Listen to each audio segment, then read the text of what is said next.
With grace, we have achieved balance between Witten and Nitmis and found prosperity. As a result, the wealth and knowledge of Efoqar flows through our lands. Sultana Amira al-Mizra.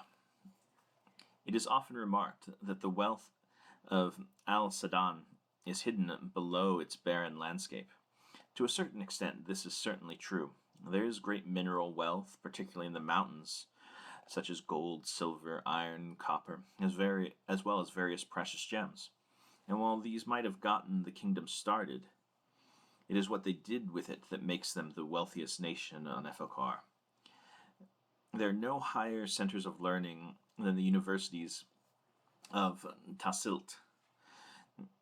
The industry of the capital city of Saba flows through the trade cities on the east coast, and despite the harsh environment, there is a thriving agricultural sector developed with the use of advanced irrigation techniques. One of the few nations on Efoqar that are majority dualist, believing that life is a struggle between Witten, the deity of good, and Nitmis, the deity of evil. Other faiths are welcomed in the nation, and many hold high office despite being a minority. Most of the population is human, but due to trade routes with the rest of Efoqar, peoples of all races and cultures can be found here. The Genasi population is slightly higher here as a percentage of the whole than anywhere else on Efoqar. This is largely attributed to the proximity to the maelstrom by lay people of the world, but it is due to the fact that they are more readily accepted here without prejudice. There is a significant feathering population in the Serpent Mountains.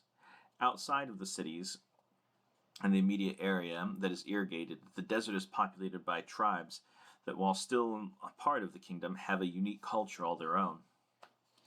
To protect the kingdom, the Sultan or Sultana can call on powerful forces. From high mountains to scorching deserts to marshy deltas and stormy seas, the military of Al-Sandan can fight in any terrain. While nowhere near the most populous nation, being the wealthiest gives it the resources to protect itself. Most of its navy is on the east coast, but it will patrol well beyond its borders to keep the shipping lanes clear. While different cavalry units may have horses or camels, the best get moved to the elite hippogriff units, giving Al-Sandan one of the few militaries with regular mounted flying units. When needing to project power in a more subtle but no less menacing way, it is the Carpet Corps, an elite unit of soldiers on carpets of flying that can move quickly and quietly to get in and out, that is called upon. It isn't actually corps size, but I couldn't pass up the alliteration. Numerous schools, both magical and non-magical, also provide ample resources to pull from in the forms of war mages, engineers, and other learned professions that help all benefit all levels of society.